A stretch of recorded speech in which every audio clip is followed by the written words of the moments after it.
Hello, folks. I'm Rob. He's John. Hello. We're totally tanked. And the tankiest podcast in Tankville. We have a new studio here that John has forked out lots and lots and lots of money for. Well, I just bought a house and it happened to have a dungeon. The neighbours are all very excited about the what's down here in the basement, but whatever else it may get used for, it's actually a pretty great little podcast studio. So we'll see how this goes. We're hopefully not going to get... die off from any fumes. We've got the Dyson air extractor going to keep us nice and cool. That was a housewarming gift from our Japan bureau. Lovely. Yes. All right, so it's all coming together, the show. Now, what tank are we talking about, Rob? Let's get into that. Talking about the one you see on your screens is the Char B1 Bis. B. Sorry, Char B1 Bis. Yeah, I honestly thought when I was researching this that it was more like, bison was something they were aiming at there, but it turned out it's just French writing B. Yep. And it's pronounced B like a killer bee. Yep. So it's Char de Bataille, battled or also known as the battle tank B1, and the Bis stands for repeated. So basically the B1 came out first, and then they said, yeah, you know what, we need to up armor this thing. It's a little bit like 2.0 in modern tech usage. Yeah, so they threw on the Bis, and that means they've done it again, but a little bit better. So we are also going to talk about the other two derivatives of this tank, either precursors or follow-ons, which is we're going to give them, because I don't think they're going to see them get their own podcast. So we're going to talk about the Char 2C, the super heavy tank of the 1920s, and the ARL 44, the tank designed while France was occupied by the Germans, and they wanted to bring it out as their successor to the Char B1, but it entered service too late for the war and didn't last very long. So we're going to talk about, but the main one we're going to talk focusing on is the Char B1 Bis, which was the Char B1 Bis, also known as the duck tank. So for those who haven't seen it, there's plenty of comparisons to this tank to looking like a duck. Really? Yeah, supposedly. I see more sort of a baguette caterpillar kind of thing going on. Well, there's... Yes. Anyway, so a few little bits and pieces about the B1 Bis. It was designed from 1921 to 1934, so it took a long time. They were looking at what they were doing. It was produced from 1935 to 1937 for the B1, and then from 1937 to 1940 for the B1 Bis. Now they did. You'll never guess what they did. Upgrade the existing B1s to the B variant. So by the time you get to May 1940, pretty much every B1 was supposed to be a B variant. And also you had, but you did also have the problem that they had different factories making them and sending them out with different parts, and different turrets would arrive, and it all gets, it's a modeller's delight. You can make pretty much any version you want. You'll never guess what month they stopped production in, John. Was it May 1940? No, that was June 1940. June 1940. They were still rolling them off the production line as the Nazis were coming across the border. 405 around that were built. It was 28 tons, which was very heavy for the time. 21 feet long, 8 foot wide, 9 foot high, so very high. Yeah, and the length is one of those things that they envisaged it, particularly because the design started so far back in the 1920s, where the purpose of a tank was still very much trench crossing. So they were like, we want a long tank so it can cross the biggest, widest trenches. And it wasn't well known at the time, but what's been figured out since is that there's just a certain geometry between track length and tank width. And that's why pretty much all the world's tanks follow that geometry now, because if you don't, then it gets very hard to turn corners. Yes. And there was a lot of difficulties driving this tank as well. So for crew, it had, and for those who can see on the screen, it's got the hull gun, Hull 75. It's also got the 47mm in the turret, along with so we've got a 75mm gun designed in the hull that was designed to take out bunkers during trench warfare, and the 47mm gun in the turret was the anti-armor gun for the tank. It also had two 7.5mm MGs, One was a coax in the turret, and the other was a fixed gun in the hull. So it wasn't even a ball gun, like a ball mounting. It was basically fixed forward machine gun.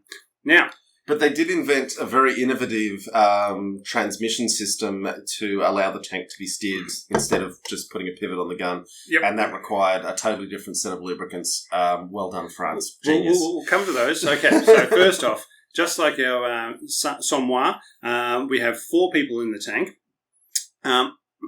One is the driver, who is also the gunner for the hull-mounted 75mm gun and the hull-mounted machine gun.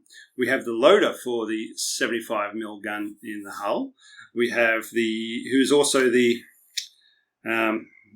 he's also the mechanic, and he also hands rounds to the commander. And the commander is the gunner, loader, commander for the 47mm gun in the turret. Oh, and the coax MG in the turret.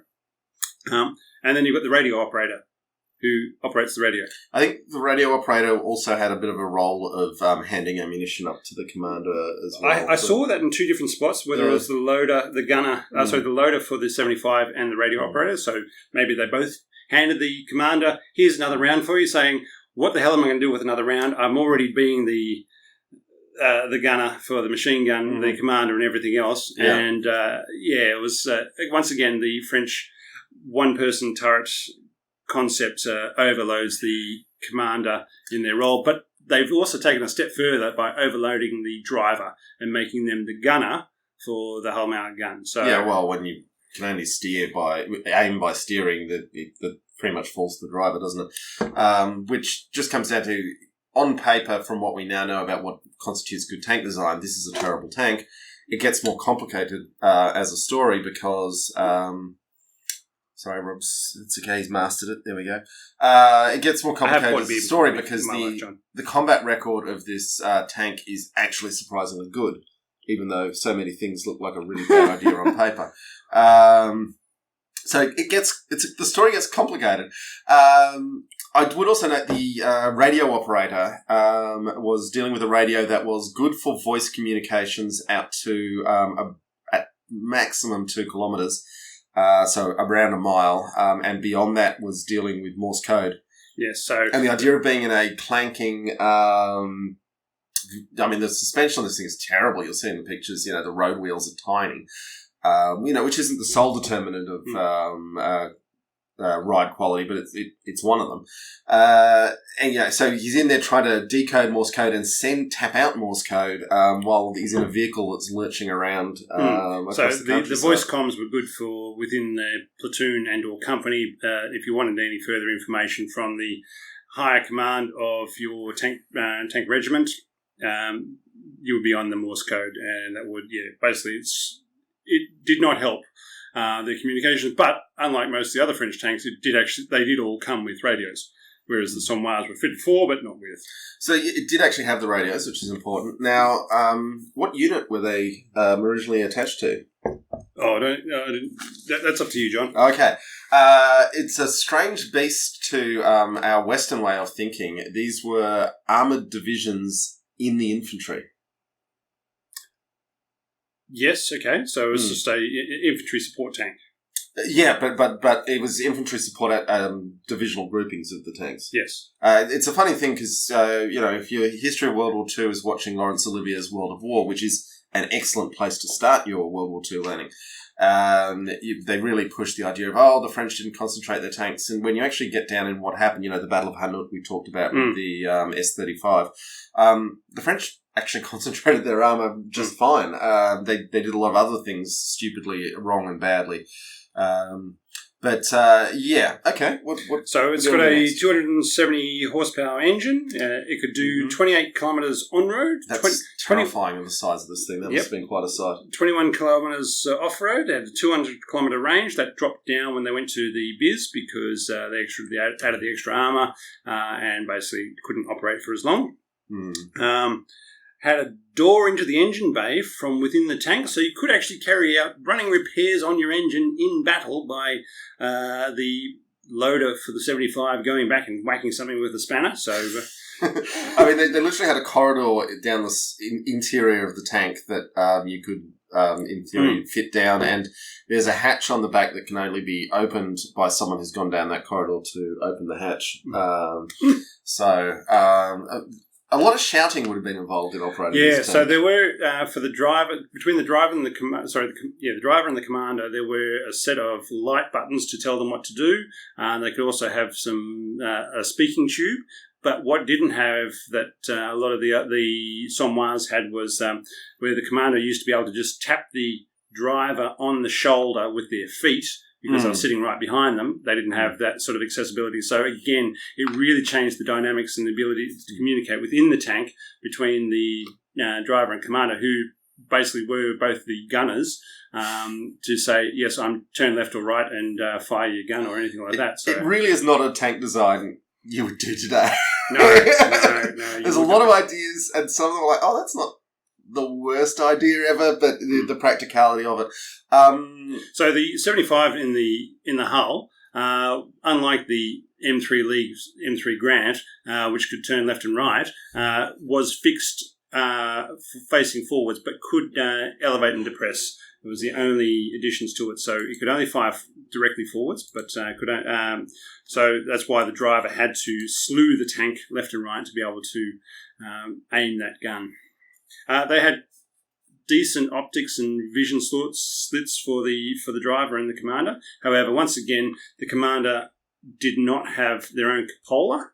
They didn't have an openable cupola that they could stick their heads out. They had to. Although they did have a hatch at the back of the turret that they could sit on. Same as the Somois, which was the hatch at the back of the turret was ostensibly to allow them to take the 47mm gun in and out of the tank, so do any sort of replacements or repairs for that. Mm-hmm. But it also meant that the commander could sit on the back of the turret and look around, but wasn't very comfortable or useful, and left them in a very exposed position, or otherwise they had to be buttoned up to be able to do anything, at which point the Panzer III did have a side hatch in the turret as well. I know because I sat in one when I had a ride around in it. Panzer IV. Yeah. That's for loading rounds in and out, but sure, but it was still a hatch that you could fit. I mean, I'm not small, and I can fit in and out of that one. Whereas the B1 had a door in the right-hand side of the hull. That was the egress and ingress for the tank. So you had you didn't have any hatches for the crew on top of the hull of the tank. Everybody had to go in and out of that side door, and the commander could go out through his turret. Yeah, it's not actually that bad an idea. The French put a lot of effort into building these armoured doors and the hinges that could traverse these enormously heavy armoured doors. But in terms of exiting a tank under fire, the fact that the door swung open forward and then the crew could exit through the hatch with the protection of the door, that's not nothing. But it's generally a bad idea having a door in the and side also of the tank. only one exit out. Whereas it's a biggish door. Once you've got it open, you probably get everyone out of that pretty quickly. But, hopefully the first guy out does not get shot and stuck there. Yeah, you just pick up his legs and throw him out. Speaking of, other things for the tank. What else we got? I've got the armour on the tank. So it had started off with 40 mils of armour on the front hull, and that was for the B1. And then when they went to the B1 Bis, they up armoured that to 60 mils because they found that they wanted to be able to. They were basing all their armour statistics and ideas off what the French anti-tank guns could withstand, and so they said, right, the 40 mils doesn't cut it anymore, and when they up-armoured it, put another 20 mils of armour on the front hull, the engine could still push the tank around well enough, so they said, right, we're just going to put up-armour it, and away we go. Now, this is obviously, if you look at the pictures, a largely riveted tank. I gather quite a lot of it was actually bolted together as well, which... the spalling hazard of nuts and bolts is something that doesn't bear thinking about.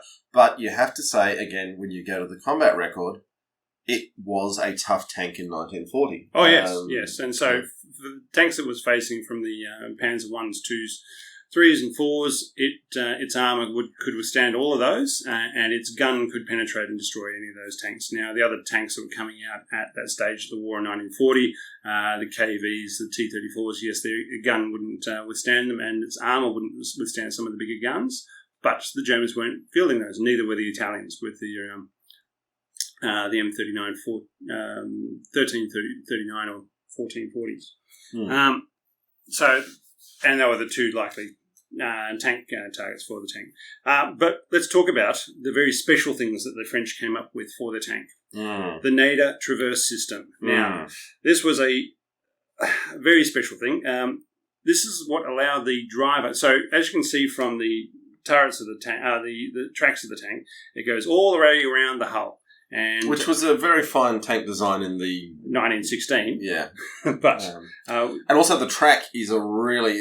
We touched on this with the Sommoir, but the French industry couldn't make what was modern tank tracks by the late 1930s, and they were still producing these horrible, heavy corrugated tracks that literally looked like they came off a Holt tractor from 1905.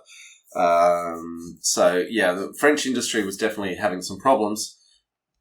Other things worked. But, so they came up with this very special, clever idea of having called the Nader Traverse System. So the driver's sitting there, they don't have levers, they had a steering wheel, so they could drive the tank, and they could, what the Nader Traverse System would do, it would suck heated castor oil in or out of the engine, which would allow which would then slew the tank very accurately left or right, and allowing the driver to, if they're actually driving, to turn left or right, or if they're in a stationary position, to traverse the 75mm gun left and right and get it onto target.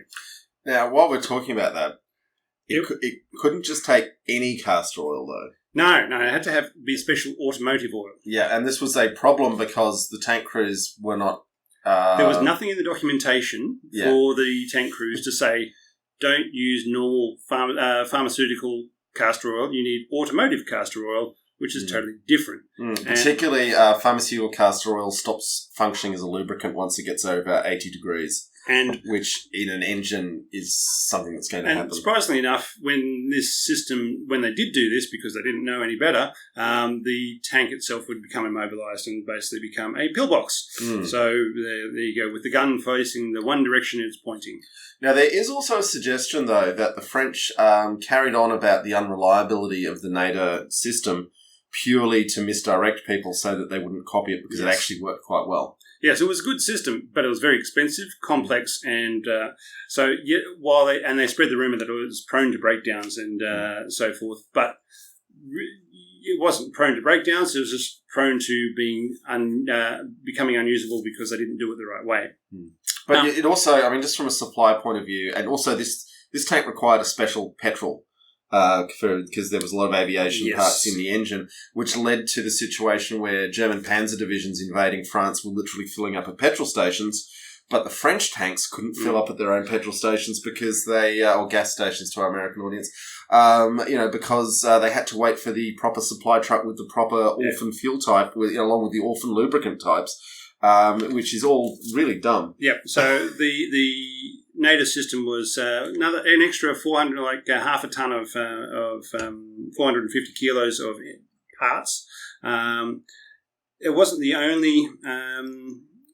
Experienced crews would know the difference between the automotive castor oil and the pharmaceutical castor oil, but as these tanks were being delivered to tank regiments days before combat started, there was not a lot of time for new crews to find out this sort of information. And as I said, there was nothing in the documentation. Now, what John was talking about with the aviation fuel, so they did need a high-octane aviation fuel, 85 something or others, 85 octane, which was not accessible outside the logistics train for the tanks. Meant many of them ran out of fuel and were forced to scuttle and abandon their tanks. They did have an inbuilt logistics train of armoured fuel carriers, but of course, once they're gone, which makes a nice target. It's an obvious high priority target, isn't it? Yeah, and they can't be everywhere at once. Once they were gone, then these tanks couldn't be refuelled and made to keep going.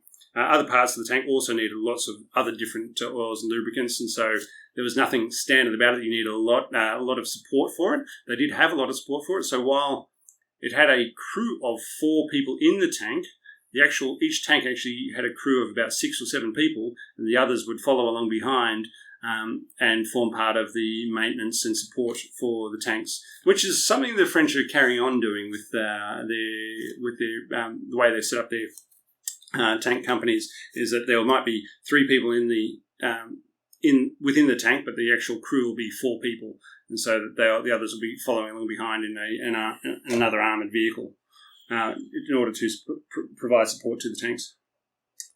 Yeah, I mean, it's how many people should be in the tank is a vexed question that will be with us as long as there are tanks, I think. Well, I mean, the French are taking the point of view is that this way they've always got people trained in it and replacements available for the tank. So if you've got a crew of 3 and one of those goes down, you can't operate the tank, whereas they have a crew of 4, 3 of which might be in the tank, and that 4th person, if anybody within a tank platoon goes down, then that 4th person can jump into any other of the tanks within the platoon and keep their effectiveness going. Yeah, so, which compared to the American system, which I know about, it's a pity I don't know about the Australian one, but literally if an M1 Abrams has a crew member unable to get in the tank, they just go out with 3 people in the tank. And I think it's tank crews, I do get the tank crews really need to have a synergy. At the same time, you'd like to think that a well-trained person would be more useful than no one. Yeah. Anywho. All right. As we were talking about before, the tracks and the hull were designed to cross trenches from World War I, so they could cross hull gaps up to 2.75 metres wide. Here we go. At the expense of a suboptimal track geometry. Yes. Yeah. Production, as I was saying before, continued right up till June 1940, with the surrender in the middle of the month, 16th, I think it was, with 27 tanks rolling off the line that month, which was May of 1940 was their highest production month, with 45 or 47 coming off. And considering World War II had started in 1939, really late-ish 39. And then you had the phony war with...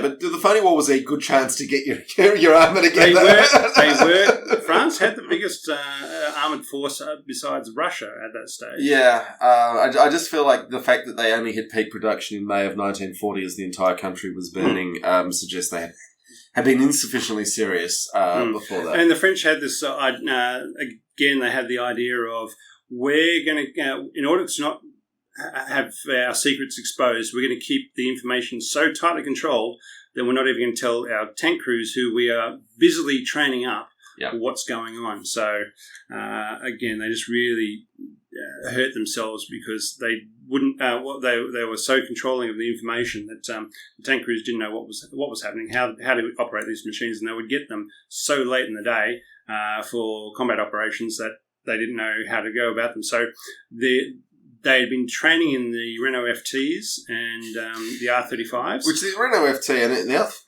R45 or 35? 35. 35, okay. Renault FT was a great tank in 1918. World-beating, world-leading.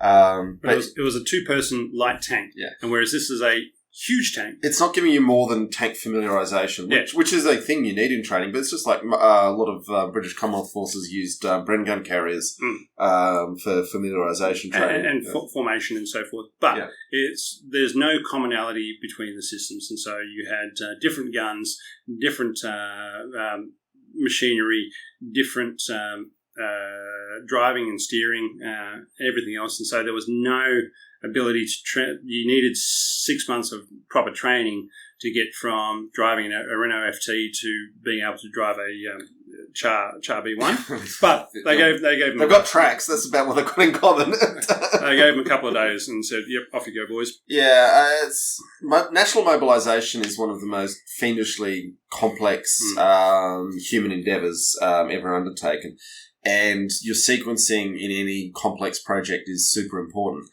And this is a case where they really should have been prioritising getting the tanks out to the people who are going to have to use them a lot earlier than hitting peak production, when the Germans, late spring offensive, very late spring when you think about it, actually started.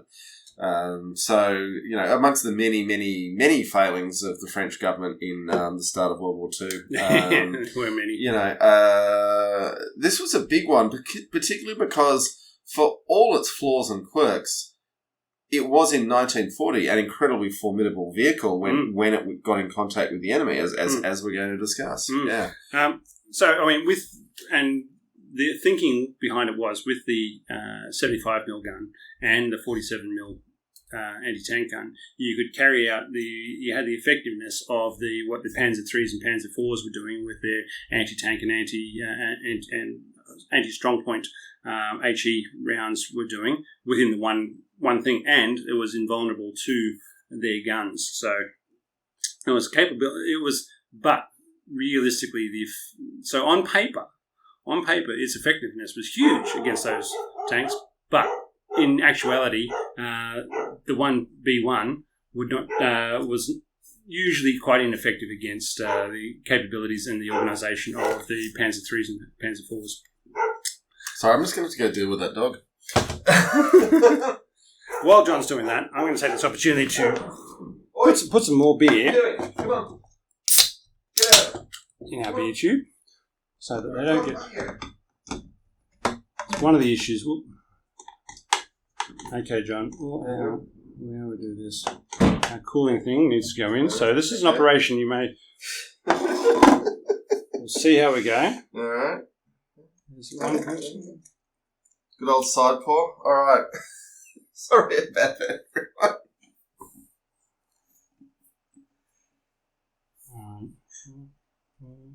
It's coming. It's going well.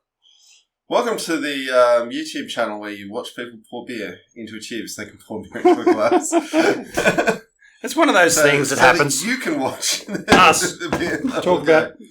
Although we are getting the can rips back in, which was something I was worried we would lose with the beer tubes. So there we go. I'm pouring towards myself. So this thing holds, and thank you to Clayton from Workbench Hobbies for providing it. Holds about a six pack, and depending how well you pour it. Yeah. For those who are wondering, the beer we're drinking here is First Tracks Brewing Company. Fresh. Yeah, what's it called? Fresh Tracks Pristine Lager. This is not our beer review beer, though. Brewed in the Southern Tablelands of New South Wales. It's very cheap at the moment in Australia and quite good, and the local beer delivery company delivers it. So here we go. There you go. Yeah. Just a dude turns up over the fence and demands to see my ID. There we go. Okay, getting back to the podcast, Rob. All right. Okay, so the obligatory Girls and Panzer references. Okay, good. Yes, so the statement is, the B1 looks like a mallard, right? Better than a Type 89, I guess. So that's one of the references to being a bit of a duck tank is the with the beak sticking out the front of the turret assembly and the 47mm gun sticking out the front. So something along those lines. Now, let's talk a little bit about the production history because, again, it's an interesting thing where the French had some interesting ideas and they were bad. But they were interesting. They were interesting. So you had a guy called Estienne who was a very big deal in the French military, and he'd seen the way the French companies fought over who got tank contracts in World War I, and he said, we're not going to do that. I'm going to ask you all to design your perfect tank, and then I will choose the bits of the tank that I want in this, and no one gets to have any patents, but if you participate in the project, then you'll get tank production contracts. You'll be, you build 50 of them and you build 60 of them, and penny packeting it out to manage the relationships. And what this sort of comes down to is this French idea that this is the best solution for the situation we're in right now, but it's not going to be very good when the situation changes. And the one thing you can rely on in this world is that things will change. Really? Yes. Yeah. And so that was a big part of what ended up going wrong with this program, which they spent an enormous amount of money on. And while this tank definitely did prove itself quite adept in combat, you could argue that they could have got better bang for the buck out of it. The other thing is that the development process of this vehicle was very much that it started as purely an assault gun. With a untraversable 75mm cannon in a which is perfect for World War One. As the point in a tracked vehicle that could rumble up and slowly traverse with its fancy transmission, and blow up strong points with a 75mm gun, and that was what they wanted this to do. And then over its very long development history, starting in the 1920s till really 1940, they came up with what was the final version. With the B.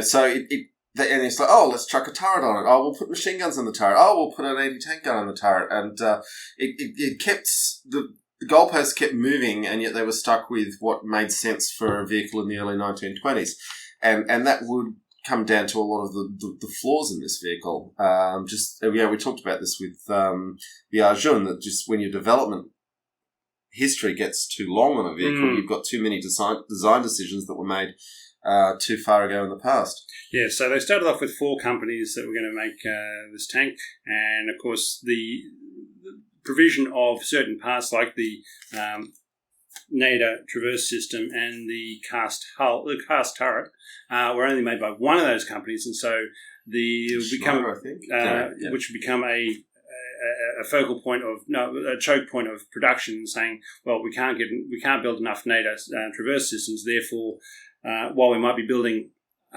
100 hulls, we can't actually roll them off the production line because we're only getting 25 traverse systems available to install. So there was big issues with that, and so they started out with 4 companies, and they created AMX, which was the nationalised part of Renault to carry out army production, which is AMX company, still going strong these days.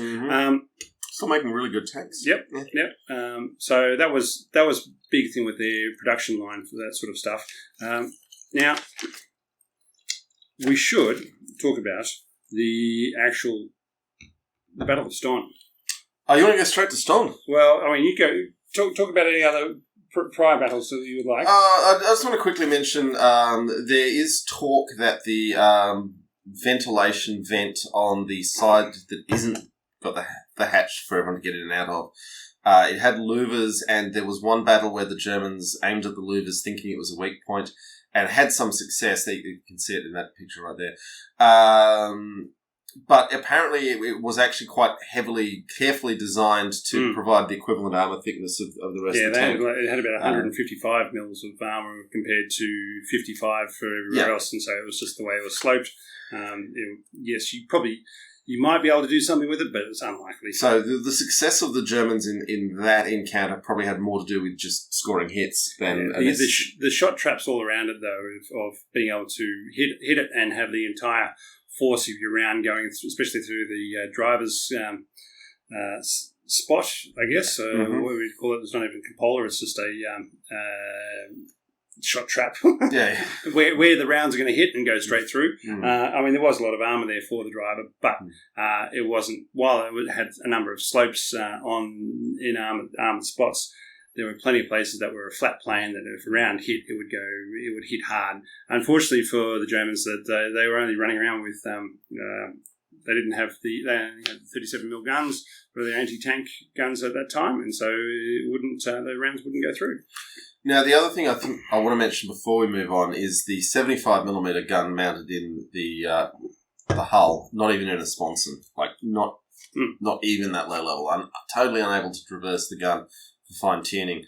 It was at the height it was because some brilliant French person had this idea that they wanted to shoot through the slits in the bunker slits in bunkers and pillboxes, and that having the gun at the same elevation as the slits they were trying to shoot into would give them some sort of advantage. So if you look on this tank now, you'll see this tiny little hole just there. That was the hull-mounted machine gun.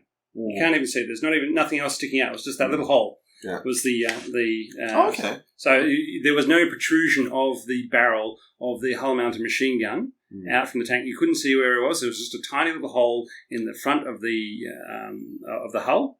That is where the bullets came out. Whether or not that gun ever got used in combat, I do not know. That would be bizarre if it ever did. Now, Alan has asked if we can talk more about the problems with the French industry and their tracks, and the short answer is I just don't know more than what I've already said. I don't understand how it can be that hard, but apparently... So they were welded tracks. They went from 460 mils, or 46 centimetres wide for the B1 to 500 mils, 50 centimetres for the B1 Bis.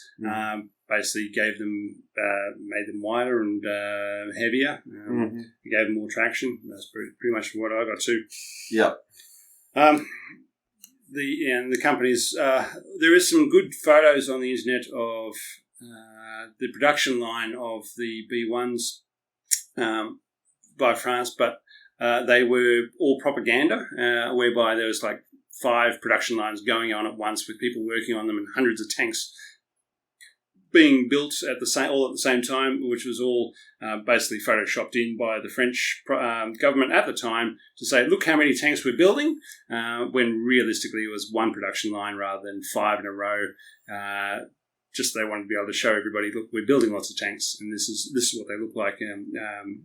So again, they were trying to do lots of propaganda, and we'll get onto that, especially with the 2C, but they weren't investing a lot more. They should have been investing a lot more in the training and actually getting these tanks out to the troops earlier, rather than trying to put in the production into the propaganda of saying, look at all our wonder weapons that we're bringing out, and so forth. Okay, Battle of Ston.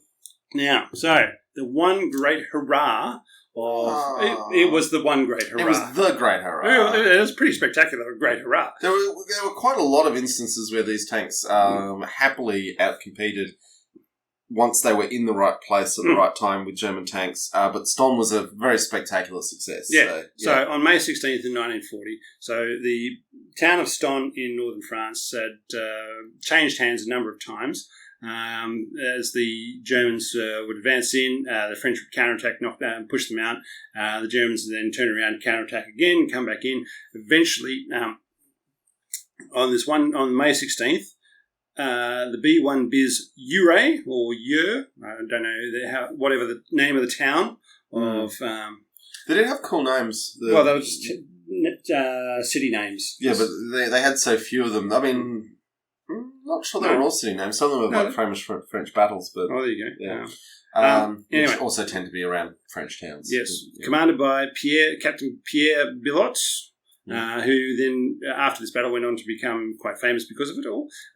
He destroyed a column of German tanks, 11 Panzer IIIs and 2 Panzer IVs, and taking 140 hits to his B1, and still was managed to leave the battlefield undestroyed. So what has happened is the German Panzer columns is lined up, ready to advance out of the town, and he's come in the morning, seen all these Panzer IIIs and Panzer IVs lined up in front of him, said, right, tapped the driver told the gunner, the driver, so you line up the first tank with the 75, I'll line up the rear tank with the 47.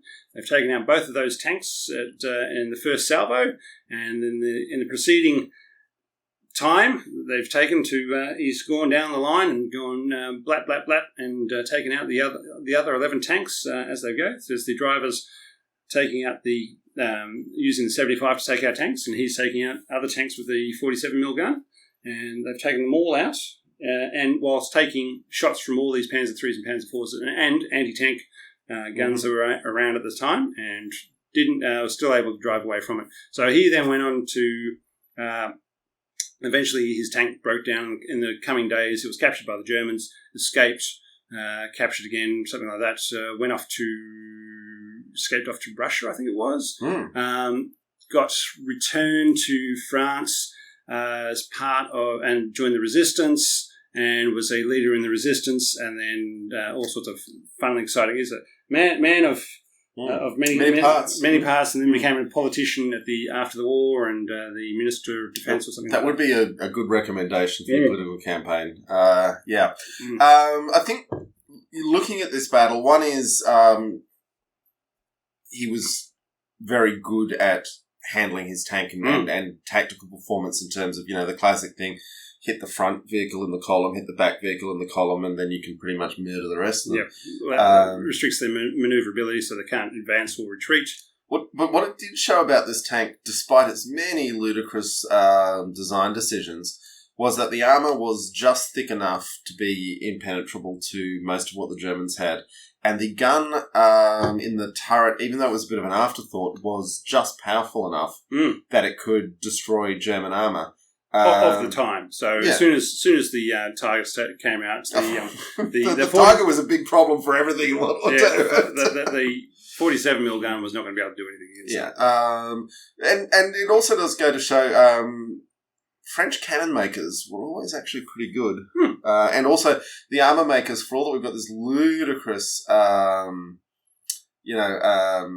construction, rivets and bolts and the design of this 75mm gun taking up so much of the tank in a completely useless way. A steering system that requires a lubricant that no one can even know that they're supposed to use. Despite all of that, and the real question is, what did it cost? What could they have gotten better for the money? Well, there wasn't anything better for the money in France. I mean, or by the Allies at that stage. Because just remember, at this stage of the game, Russia was not an ally, even though they were coming out with the T-34s. Yeah, they were still not an ally. They were allied to Germany. I think that's that is the single biggest thing to think about. You've got this duck, and then in the T-34, you've got a 76mm gun in a traversing turret. With a 500 horsepower engine that runs on diesel, compared to the finicky, high octane, contraption that the French had built in this tank. And the T-34 had numerous problems and quite a few questionable design decisions as well. But the Russians don't get enough credit for how far ahead of everyone they were. Of course, they could have been building Matilda 2s. Well, the Russians. No, the French. But they weren't going to do that. They weren't going to do that. Yeah. I mean, Anyway, it's interesting. But that was not. But the fall of France was obviously not the end of the Char B1 because it was captured by the Germans. And what's the word for the booty tank? Butpanzer. So 161 B1s captured by the Nazis. And it does go to show how it was actually, despite having a very finicky supply train, they must have actually rated it to bother putting it into service. I know the Germans pretty much grabbed everything and tried to put it into service, but very particular needs for this thing, and they were still like, let's use it. I would also just go back to a moment. The one-man turret design, like we all criticised the overwork of the commander. The French weren't complete idiots. The French weren't idiots at all. And one of the things they wanted with the one-man turret was to have as much armour protection for the minimum weight, and that was why they wanted a one-man turret. Right, okay. Because then they could have a thicker, a better protected turret, for the same weight. And in its actual combat usage, when it got into the field, when it was in the right place at the right time. A Char B1 in Indochina. So no, its name was Indochine. Oh, there you go. Yeah. All right. So I was confused by the picture that's coming up on the screen now for our listeners. Mm-hmm. It was named Indochine. Okay, great. There you go. Not just French towns. Yeah, there you go. Mm-hmm. Well, it was France because France doesn't actually have colonies or other countries. No. It just has France. And France is everywhere. Yeah. Indochine was a big village. Yeah. Okay. Just quickly, I want to acknowledge some of our listeners. Eugene's joined us. Captain ACAB is back from Philadelphia. We've got Garrett on the line. We've got Smurfo, Kilo 19. Who else have we got? Board Itamar? The Board Itamar from Israel. Welcome, mate. Glad to have you with us. Thank you. Okay, let's move on to the Butpanzers. Yes. So we had the Flampanzers. Yes, the Panzerkampfwagen B2740F. Some were turned into flam tanks, flam panzers. You see, for me, this is actually a really interesting, useful adaptation of this vehicle because the 75mm gun, we laugh and laugh and laugh, but you take that out and you put a flamethrower in there, and it's an infantry support vehicle. That's something to work with. Some were made into self-propelled guns with a 10.5cm gun on it. Most of them, however, were used as police operations within occupied France. Some had the turret removed and became a turretless armoured supply vehicle. Where do we get to? Some were deployed to the Channel Islands. So when they took over the Channel Islands, conquering Britain, as it were, they deployed some of the Char B1s there. 4 were deployed on the Eastern Front and took part in Operation Barbarossa. Yes, I bet they enjoyed that. Some quartermaster somewhere just tearing out his castor oil. Where are we getting castor oil from? The medical tent. Just for this one platoon of tanks. From the medical tent, obviously. All right, 7 were deployed to the Balkans, carrying out operations there. As the if you want to beat up Yugoslav partisans, then and the Greeks, then this would have been a great tank for that, but overkill for the logistical footprint. There's some nasty terrain in there. You wouldn't. While it could go through the terrain, getting it there and actually supporting in that terrain would not be fun. We talked about it, the funny tracks and everything else, but it did have good terrain, all-terrain capabilities because of those tracks, and so you just grind through wherever it was going. There was a flame tank as part of Operation Market Garden. They helped. That's right. Yeah, they used it in one of the counterattacks. Yep, and a number of tanks. A number of them were taken out by anti-tank guns during Market Garden. It really would have been by 1944 quite a moment. Was Market Garden 44? Yeah. To see these dinosaurs of the past lumbering towards you. Yeah, and a number of the turrets were removed from the tanks and were placed within bunkers at Normandy. So there would be the little 47mm guns would be sitting on top of a bunker on the top of the cliffs of Normandy and shooting tough turrets. I mean, and if you don't have any other command duties than sitting in the bunker firing at things, then it probably would have been okay. And as I said before, the Tiger 1 and 2 had steering wheels, and so along with the Char B1, Italy captured 8 B1s and did some testing and looked at them for a bit, and then ended up hiding 6 of them in a cave. Always a very Italian use of a tank. But that was not their use as Butte panzers, as booty tanks, was not the end of the Char B1 because they were then taken after Normandy. A number of them were recaptured by the resistance and used and basically constituted the Free French Army armoured force, and forming up into the 13th Dragoons Regiment, and they had 19 of the Char B1s, recaptured Char B1s, recaptured Char B1s available for the Free French Army, and they were going around as being basically they were part of the recapture of Paris, and carrying out operations as part of the Free French Army after the liberation. Yeah, I mean, I get that they wanted to use French tanks as opposed to having to drive around in American-made Shermans. And it's probably actually really important when you're trying to convince the French people that these people who've been living overseas for years are actually their countrymen and that they're all part of the same project. So I get that. At the same time, I wouldn't be thrilled to be assigned to be a crewman in 1944. But they were French. There are 11 surviving Char B1s. Now, we're going to jump into the stats and figures for the Char 2C, which we don't have any pictures up at the moment. So it was a super heavy tank. This was the big boy.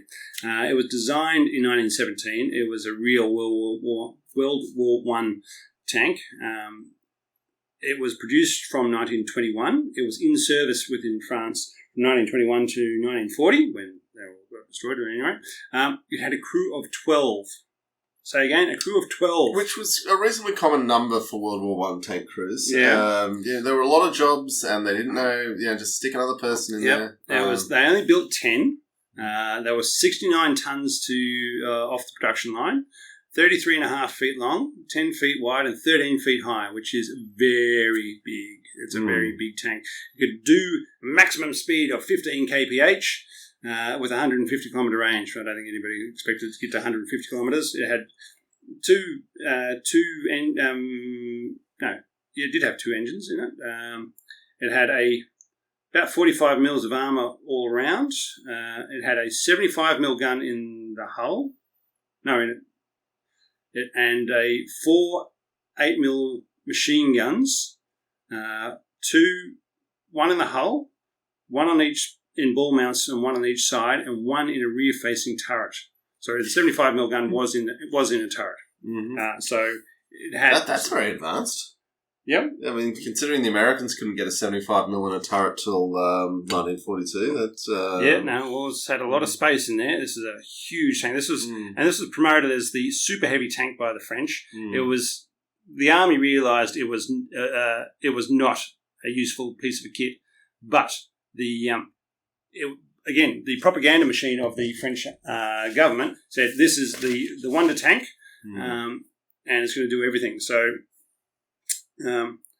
but the army knew it was not of actually any use. During the actual war, when the Germans actually came through, they as the Germans were advancing south towards Paris, the 10 tanks were 2 of them already broken down and being disposed of. The other 8 were on the line to defend the north of France, but they decided these wonder weapons were too important to be captured or destroyed, so they ordered all the remaining 8 south to defend further along the line. 2 were unable to even get started, and so they were destroyed in place. The other 6 were put onto trains and sent south away from the German offensive, and when the basically the dive bombers took out the rail lines and some of the rail cars, and basically blocked all the rail lines from the north to the south of France, these 6 tanks became stuck and they couldn't get them off the trains, and so they left them there. The crews scuttled them. So 6 of the tanks but only 5 of the tanks got scuttled, because one of them, where they put the explosive charges in and tried to blow it up, the charges failed to go, and so they just ran off and left them, which is, I'm going back into a tank to find out, why did this explosive not go off? I'm just going to leave that one. Yeah, I mean, with Centurion, there was a specific manual that said if the track cutting charge didn't detonate when it was supposed to, the commander had to make the long walk to inspect the fuse. He wasn't allowed to delegate that. When a charge hasn't detonated, it's a terrifying thing approaching it to see what's going on with it. And I don't have a lot of explosives handling, but I think I can't remember exactly why I had to deal with something a bit like that. Yeah. So if you want to know what it looks like, basically think of the Char B1 and make it twice as big, is what we're talking about here. So the one not destroyed, one Char 2C not destroyed, was then taken away by the Germans to Berlin as a war trophy, to show off, say, look at this wonder weapon we captured from the French, those piddly little French. However, once Berlin fell, it was still around within Berlin until 1948, when it mysteriously disappeared. Everybody suspects the Soviets took it. but they haven't shown that they have it since then. So who knows what's actually happening? Also, let's just remember, large chunks of steel have a value as large chunks of steel. So now, it's always possible they end up just being scrapped. The Lorraine Command tank of the Char 2Cs was up-armoured to basically where it only had 45 mils of armour all around this huge behemoth of a tank. They up-armoured that to 60 mils, and it put the weight up over 75 tonnes, which made it one of the heaviest operational tanks ever. So it was driving around, it didn't actually do anything, but it was there, it was heavy, and it was operational. Now, we might... Time for a break? Time for a break, but we'll come back. We'll do a very quick overview of the ARL 44, the successor to the Char B1, and talk about that. Now, so what we're about to show you is a chat we had with Clayton, who provided us with this beautiful beer tib that you've all been enjoying the drinking of. Not as much as we have. But so we are doing a little modelling challenge for our community. So you need to get a Tamiya PZ38T 135 scale model, and over the next month we're doing the initial build, and we want you all to send pictures of the build into our social media. And then the next month we'll do the painting and see how we're all doing with paint, giving it paint jobs. So that's all going to be lots of fun. But in this video we're about to show you, Clayton walks us through what you're going to need to build it in terms of equipment. And it's all nothing that expensive. It's, $5-6 here and there. So that's what I'm going to show you now. And then we'll be back with much, much more after this message.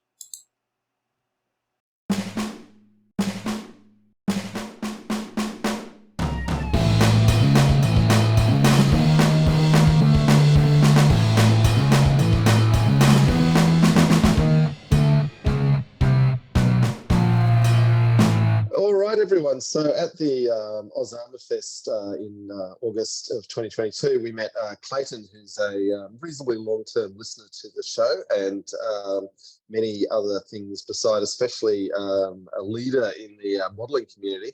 And he's getting us started with our modelling challenge on the PZ38T. Clayton, welcome to the show. Thank you so much for joining us. Thanks for having me. Yeah, it's quite the honour. Excellent. Welcome. It's not the first time you've been involved with Totally Tanked either, is it? Well, we did cross paths obviously in Cairns, and shared a few stories and a few beers and whatnot, and long-term listener. Here I am. Good time guy. Thank you for joining us. Thanks for having me. Before we get into what people are going to need for our PZ38T challenge, can you just tell us a bit about what you do in modelling and your Facebook group? Modelling. So my modelling presence is Workbench Hobbies. I do a lot of posting. That's where you'd find me mainly on Facebook, would be Workbench Hobbies. I do have a website, Workbench Hobbies, as well. I do a lot of reviewing for the modelling news, and anyone who sort of has been around modelling or scale modelling would be really familiar with that website. It's just themodelingnews.com. Lots of reviews, build reviews, things like that. I've been doing that for a long time. And also write for one of the international magazines, Model Military International. So doing articles and reviews and how-tos and things like that. So that's me. Been modelling pretty much all my life. Dropped out, obviously around that sort of 19, 20-year-old, when it didn't become sort of cool anymore and girls weren't interested, and, there was beer and going out and all those things to do. Always sort of kept one foot in it, but didn't really practice the hobby, so to speak. Sort of, I don't know, maybe 12, 13 years ago, work was very stressful, whatnot. My wife suggested, why don't you get back into the hobby as a way of stress relief? And I think she probably regrets that suggestion now, because it's become such a big part of my life. It's just a hobby I love. It's a hobby that gives me so much. It's a hobby I want to share with other people, because I think it's got so much to give everybody in different ways that you wouldn't even consider, and things you get out of it. So that's where I'm at. I've actually just started filming for YouTube videos, like how-tos and stuff. That's a bit of a boom thing. So yeah, that's the goal this year, is to get some videos up and get a bit of a footprint on YouTube. I think awesome. I mean, I know if for me, part of the research process when we're doing a new episode is obviously you do a lot of online reading, and then I'll be hitting up the videos, seeing what the chieftain had to say, is always a big one. And then the tank museums, tank chats. And then by the time you get to about the 4th or 5th video, it's either War Thunder reviews or people saying this is how good the Tamiya kit is, or the Revell kit, or whatever. Or where it is, where you find it on Girls on Panzer. We'll need to do a Girls and Panzer episode one day. You know, there's a whole model line of that as well, Yep. right? Yeah. No, I did see it. Yeah. So as well as all the Lego models as well. Right. Yeah, kind of a little bit frowned upon in the modeling world, but yeah, we won't go there. I mean, where do you draw the line between your full-blown, 135 scale kits, and then going into the more simple game models, say, and then and then you get into the Kobe Lego kits. Where does the discerning modeler draw the line between what's serious and what isn't? Well, I guess, yeah, I don't think it matters really at the end of the day. I think it's just that creative process, and what works for one modeler mightn't work for another. And yeah, there's no hard and fast rules. You just build what you like, you know. And some scales are going to be more popular than others. Like the kit that we're looking at for this one is kind of the popular scale. The 35th scale has been traditionally the popular scale, but there's smaller scales. There's 48 scale. There's 72nd scale. The latest thing now is 1/16th, so they're actually getting bigger. Yeah, where do you draw the? I don't draw that. Like, yeah, it's people are people, you know. Everyone's different, and you know, some people will only build one scale and only build one subject. But I like to sort of spread my wings, and it's strange. Each genre is quite different. Like I couldn't build a car model successfully. I could build it, but to finish it to the standard that some of the car modelers do is just, I mean, it's a whole different discipline. And, you know, and the aircraft builders will build different to the armor builders. And it's funny, you see these sort of styles come through. So yeah, where do you draw? Yeah, you just build what you like, really. Yeah, there's no rules. Okay, and it's also an interesting thing with certainly in more recent times, probably as much effort goes into building a setting and a diorama for the model as for the actual assembly of the plastic kit, doesn't it? Yeah, if that's what you want from it. I mean, some people just build them, don't paint them, don't finish them. You know, it just depends where you get your joy from the hobby. Like that whole, that whole diorama and vignette. I mean, that's a whole nother set of whole different set of discipline and skills. And it looks awesome. Like when you finish your kit and you can, you know, put it in a little landscape scene or you know, city ruins or something. I mean, it just adds another level to it. But yeah, look, again, there's no hard and fast rule. If you just want to build the kit and build it, yeah. But I mean, the other part of the hobby that sort of no one really speaks about is the collecting side of things. That most modelers, not even serious modelers, just part-time modelers, just ask a modeler about their stash. And yeah, it's usually their little shame. Like it's the garage is filled with kits and kits and kits, and cupboards are filled with kits. Yeah, so that's the other arm of the hobby, and yeah, that's a slippery slope, that one. So how big is your stash then? Well, that's a personal question, Robert. Yeah, it's big. It's big. Yeah, the garage is full. Work, obviously there's all spaces at work is overloaded. They're in attics, in cupboards. Yeah, it's pretty bad. And once you've built them, where do you then put them? On display, or do they just go into a cupboard somewhere? Or I've got a display case in here in the model room, so to speak. I've got a display case in my office at work. I do build for other people, so I do commission stuff as well. So I would build it and then, you know, ship it off to them. Some of my older stuff that obviously wasn't sort of up to scratch anymore, I'd probably give to, you know, like the kids, you know, cousins and things like that. So yeah, but I mean, some people just pop them on the shelf, that they just become a bit of a dust magnet. If that's it, it just depends what you want out of your models. Like some people, you know, put, I don't know, 40, 50 hours into a kit, you know, and they'll get a little, you know, display case made up. And but yeah, I've got 2 dedicated display cases in my workspace and here at home. That's where I display mine.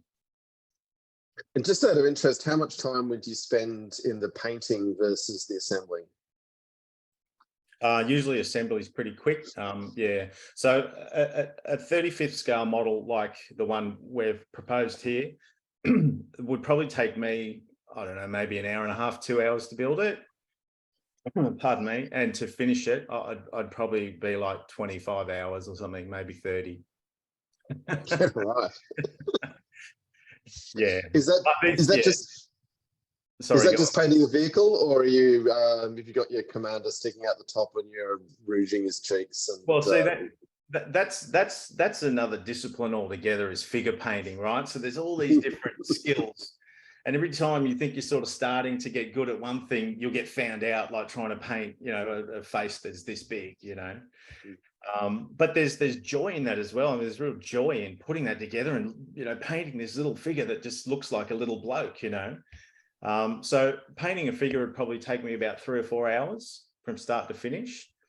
Yeah, but I mean, there's like, back to the tank, you know, it just depends on how far you want to take it. If you just want to paint it in Panzer grey, have it sitting there that looks like it's just come straight out of the factory, that might take you a couple of hours. If you want to make it look like it's, you know, been through the battlefields in Russia and it's got mud and chipped and rust and stowage and all that sort of stuff, yeah, that's usually a kit would take me 25 to 30 hours from start to finish. Fair enough. Now, just working through what we're doing with this kit. So it's the Tamiya 1 in 35 scale Panzer 38T.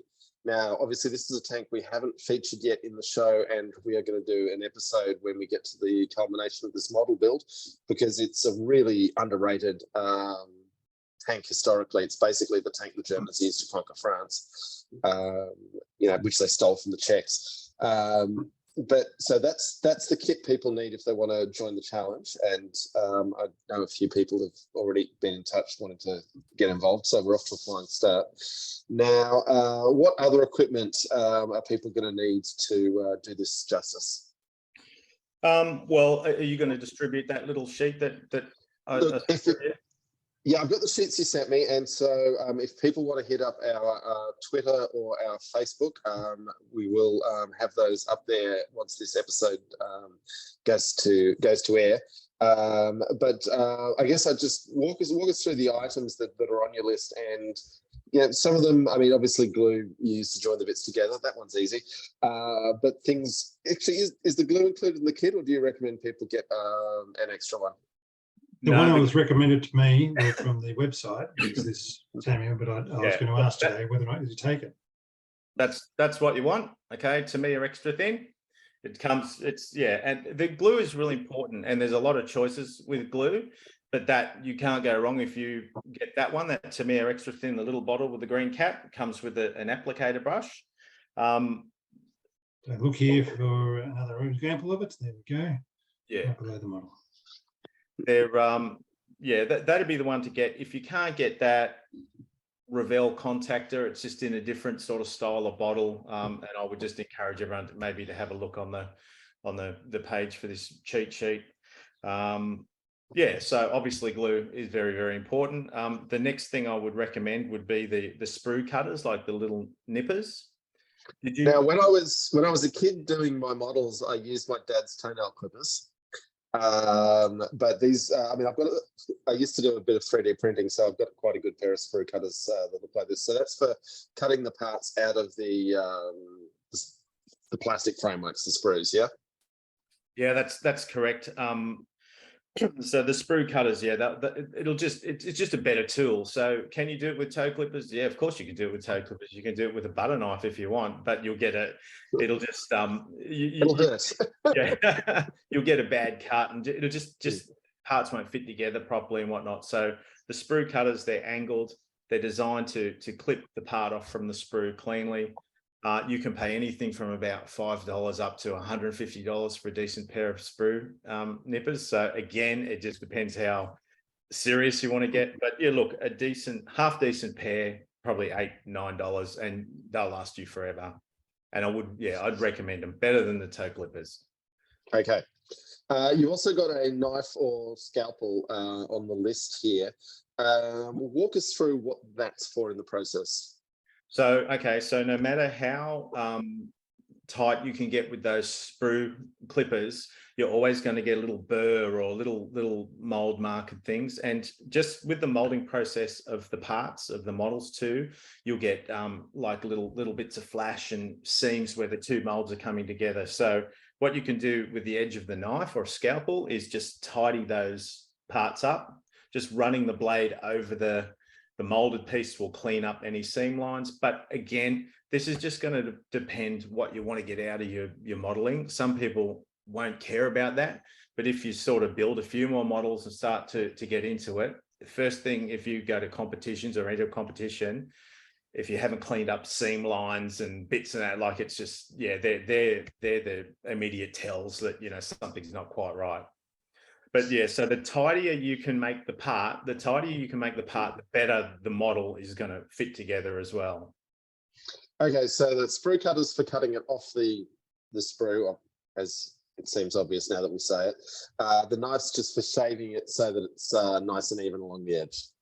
Tidying it up, cleaning it up, yeah, I would just use a scalpel or hobby blade, yeah. Great. Now, you've also got sanding sticks on this list. That's for a bit more of that fine cleaning. Yeah, that would be a little bit more tidying up. Again, that's not a must-have. That's just if you start to get a little bit more serious about your modeling, that's what you do. Or you could use, you know, like an emery board or you know, like a nail file. It's not a must-have. It's just a nice to have. They're just, you know, like with the wheels of the tank, you'll find there'll be a seam around. If you've got a sanding stick, you just work your way around it. And you can't cut your finger on a sanding stick. At least I haven't yet. Yeah, you got to really work at it. Yeah. Yes, the number of scalpel cuts I've got on various fingers from old days of modelling. Yes, I like it. No trips to hospital, but a couple of you haven't tried hard enough. Yeah, a couple of deep scalpel cuts. Now, the aspiring knife guy inside myself wants to know: are the sanding sticks all the same grit, or do you use multiple passes of different grits for this stuff? Yeah, you would go coarse to start and then go fine. But look, something middle of the road. I think 800 grit sounds about right. Would be a fairly, you know, multi-purpose kind of a, you know, sanding stick. But you know, I mean, you could use sandpaper from Bunnings or whatever if you wanted as well. It's just a way to tidy parts up. Yeah, but if you can have your abrasive already on a applicator, then that's making life easier, isn't it? Yeah, of course. Yeah, definitely. It's a little bit spongy as well, so it'll give when you're going around corners and things like that. Okay, excellent. Now, decal softener, talk us through that. Okay, again, this is not a must-have. This is just a nice to have. And again, this is just going to be what you want to get out of your modeling. But so what happens when you've painted your model and you've got the kit will come with decals or water slide transfers, whatever you want to call them. So you would put them on the painted surface, and sometimes it gets little bits of air stuck under them, and it will cause what's called silvering, which when you put it on the surface, you'll see, like, it'll just obviously not look like a painted number on the model. It'll look like it's a sticker stuck on the model. So the decal softener will help alleviate that and help give you a cleaner finish with that. It's just going to depend how far down this hole you want to go. It's not a must-have, but it's a nice to have. And that that decal softener, about $8 or $9, would last you a lifetime of modeling. Now, when I was a wee lad making my model, a few tanks, a few aeroplanes. I bet you had a F4 Phantom in there, like the rest of us. No, I had a Hurricane, definitely BF-110. Anyway, getting back to this, getting the decals on. Sometimes they just worked perfectly, and sometimes they would never stick on. And I knew some people who just super glued them on. What's the correct way to do them? Well, yeah, this is there's so many variables in that question you just asked, because each manufacturer will produce their decals slightly differently, and some perform better than others. The integrity of the surface of the model you're trying to put it on will have a bearing on that. Best way to do it, and there's always arguments in the modeling community about how this should be done, but essentially I would put a gloss varnish over. I'd paint my model. So for instance, this one would be Panzer Grey. I'd put a gloss varnish on it, let it dry, wet the surface, and I'd put a little bit of this decal softener on the surface, then put the water slide transfer on, then put a bit more of this softener on top, and just let it sit, and it'll settle down into the surface.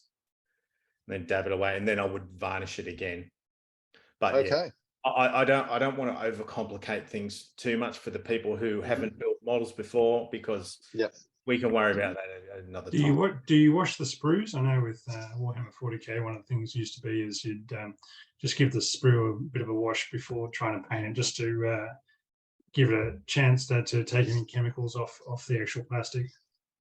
So back in the old days, yeah, they used to use like release agents and things like to release the trees out of the molds. It doesn't really, it's not a thing anymore. And again, this is a bit of an argument in the modeling community. Wash them, don't wash it. I've never washed a set of sprues in my life, and I've never had any issues. So you're right in what you said. And if you want to do it, it's not going to hurt. It's just I guess it's a bit of an insurance policy, but I wouldn't bother washing these sprues. Great. Now, in terms of paint, it's obviously a Tamiya kit. You're recommending we go with the Tamiya colors, and you think just the three, the rubber black, the German grey, and the dark yellow will get us where we need to go? Yes, I could probably add red brown in that as well, because we need to paint our tracks, and I hadn't considered that when I put my little cheat sheet together. I didn't again, paint and different types of paint is a real rabbit hole, and if you understand that, your modeling will you're going to do yourself so many favors, because there's so many lessons to learn around paint. I didn't recommend Tamiya paint because it was a Tamiya kit. I recommended Tamiya paint because it's the most forgiving, and it's probably the most user-friendly, I think, is the best way to say it. We can brush paint that, which a lot of people won't have an airbrush, but if you are in the modeling world for a certain amount of time, it'll become really obvious to you, oh man, I need an airbrush. And once you hit that airbrush stage, you go next level. But this will get us there. Okay, and then brushes, you're just saying in terms of the must-haves, a basic synthetic brush set around $15. Yes.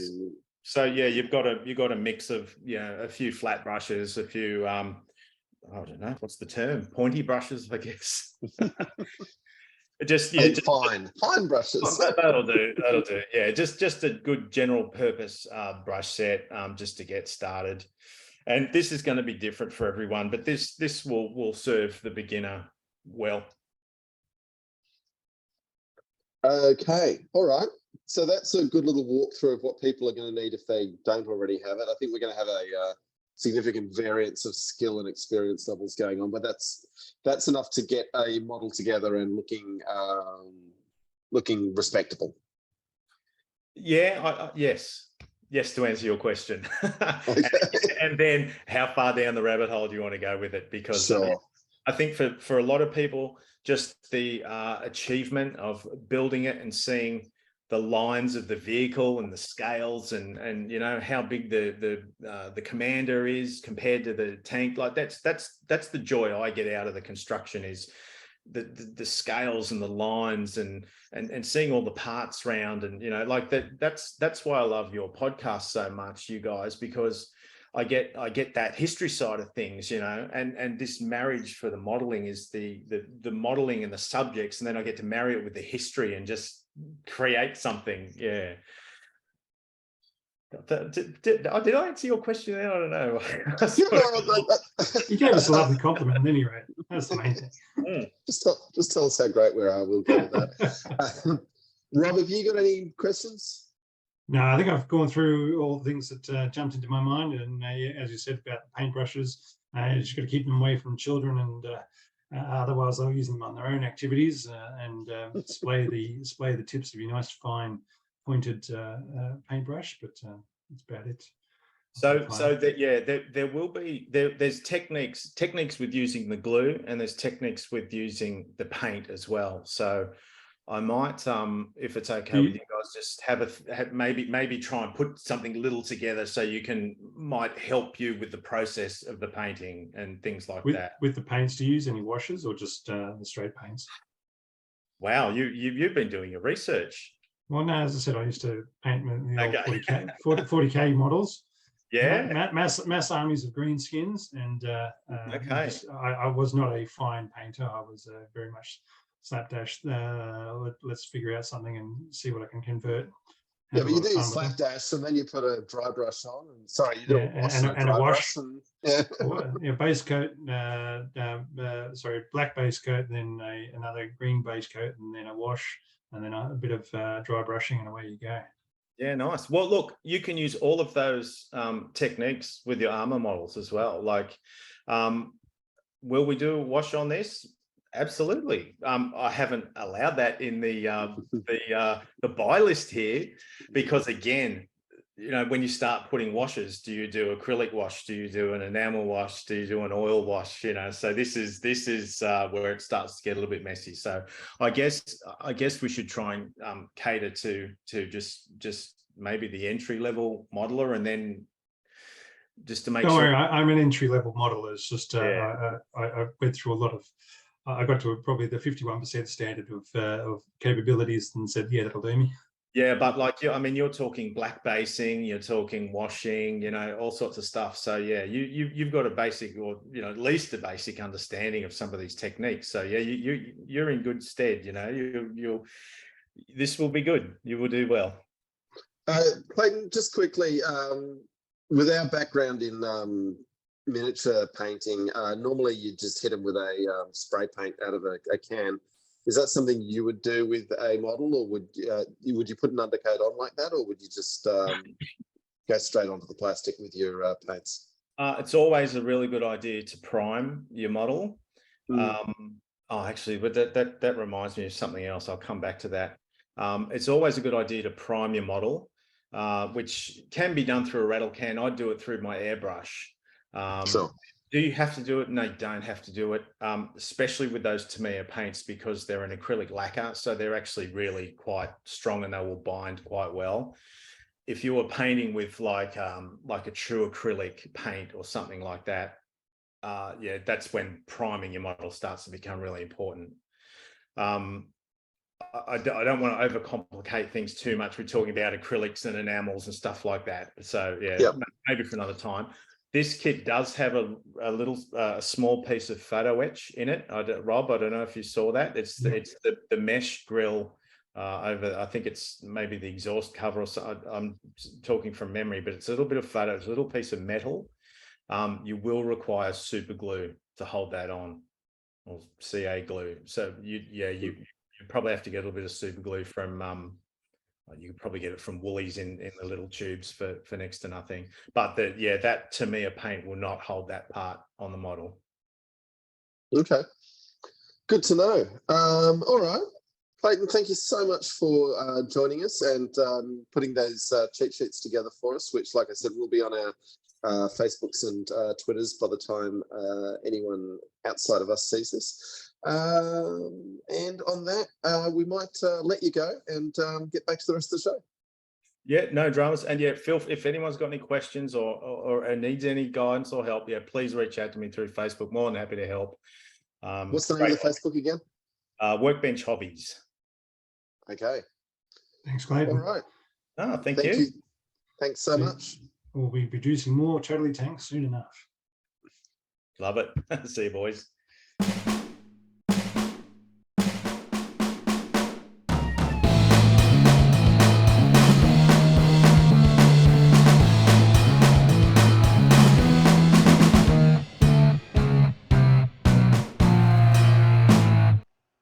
And thank you once again to Clayton. That was a wonderful talk, and we're looking forward to what we're going to get up to over the next couple of months, building models, which I haven't done for quite a long time. But anyway, it was fun when I used to do it. So just to clarify, this month, buy yourself the Tamiya PZ38T kit, the 135 scale, and build it, and send in your photos to our social medias. And we'll share those as we go, and Rob and I will attempt it ourselves. And I've got to resist the urge of orcifying it up and painting it green, painting it red, and make it go fast, and putting some orcs hanging out the side of it. Yeah, we're not doing painting this month, so next month we all move on to painting. This month we're just trying to get it built. Right. You generally have some choices for where you put the cream. Anyway, you can all figure out what you want to do with that. Snotlings in it, then you can yes. do it. Okay, we've got a couple of questions in the chat. We had what the turret was cast steel. That's correct, and that's one of the limitations on the production run was the turrets were only built by one company rather than all five, and so that one company then had to provide those cast turrets to. So yes, it made it stronger. There was no rivets on that, unlike the rest of the hull. It was a good turret for that in that regard, even though it was only one person, heavily armoured. But it was a choke point on the production line, and when those turrets were then taken off and placed as on top of bunkers. As part of the Normandy seawall defence by the Germans. Yes, they had good enough gun depression and elevation to be able to, or at least take out any ships coming in, whether or not they could, and be able to shoot troops on the beach. They could do that as well. But again, obviously, once they got up against the cliffs at the bottom of the beach, they wouldn't have the gun depression to get down onto those. So there would be a field of fire where it would be very effective, because it was a very effective. The SA-35 was a very effective gun made by the French. With that out of the way, we're going to go into beer review. Now, for those of us wondering what beer Rob has got for a French tank today, well, Cornelius tried to cheat. Good try. Good try. I would have let you cheat, but he doesn't know. I didn't know. So the beer we're having, as I'm going to call it, a char. So for those who can see, it's a Lid Ripper Hazy IPA by the Char company, and I've just made it from a Char to a char. So we're having a New Zealand Lid Ripper Hazy IPA. I've made it the U into an A, and I'm calling it a char. Now, the Char Brewery has an enormous reputation as producers of good beer. They are very famous, probably up there with Garage Project in New Zealand on reputation. It's a stinky one. It's a very smelly beer. Fragrant, we should say. Fragrant. One does not stink, one fragrance. Now, the reason I got this is because I went into my local Plonk market, beer sellers that has lots of range of things, and they've shut up shop until the renovations at the local markets are done. And when I got there, I go, well, okay, I guess I'm stuffed then. But I found the char, in another bottle shop, and I said, you know what, that's close enough for me. It's something special. And I'm sure John will love talking about a hazy IPA Lid Ripper. I have thoughts on hazy IPAs. Behemoth Brewing, co.nz. Apparently it's been made with American and Australian hops. They don't say which ones, which means they can substitute them when they run out. Late hopped and dry hopped. So late hopping means pretty much when you turn the flame out on your boil, you chuck some more hops in. That's where I do most of my hopping, to be honest. And then dry hopped is at some point while it's fermenting, you chuck some more hops in, which is tremendously wasteful on hops, but does give a lot of more delicate flavours. We are thinking about all our New Zealand breweries after cyclone. Weeks of cyclones and floods. Yeah, going through, so poor buggers. Yeah. And also, they make a point out of it's got oats, barley, oats, and wheat, which is a pretty standard sort of, particularly for a hazy. For the Chur team, they're saying life is too short to be taken seriously all the time. Relax, have a laugh, and enjoy good beer. We're here to help. Seriously good beer, seriously fun beer, brought to you by a seriously awesome team of people who put some seriously silly things on a label. So the Lid Ripper Hazy IPA is our take on an unfiltered hazy IPA made with pale malts, oats, and wheat, and a special English ale yeast, slate hopped and dry hopped. I think you said all those things, didn't you? Yeah. P.S. Drink this beer soon. Fresh is best. It is a 440ml can. It is 6.9%, so it's 2.4 standard drinks. Mm-hmm. So it's also got a lot of green in the can, which is a problem for you holding it up to the screen. It does, doesn't it? Because it'll disappear. Yeah. In the green screen. It's orange.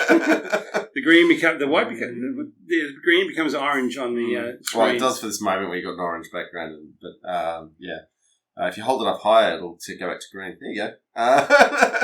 There you go. Anyway, so that's our beer review. But don't worry, boys and girls. I did actually. There is a French beer. There is a French beer. It's in here. Yep. We'll get onto that one. We're going to talk about some other things, and we'll come back and talk about the French beer. But this, some people like hazy IPAs. I am not the biggest fan in the world. Some of them are fantastic. It's fine. It's murky, and it's got a lot of hop flavors. It actually, for all that they used American and Australian hops in this, it actually tastes like New Zealand hops. So I guess they've gone to type. Well, Tasman, you're on the market. Anyway, just don't ruin the surprise. Don't ruin the surprise. Yeah. Anyway, all right. So let's get back into tanks, and the successor to the Char B1 was the ARL 44. So if you see any pictures of the ARL 44, you can see the tracks wandering around the hull, just like the Char B. It was designed under the nose of those Nazis.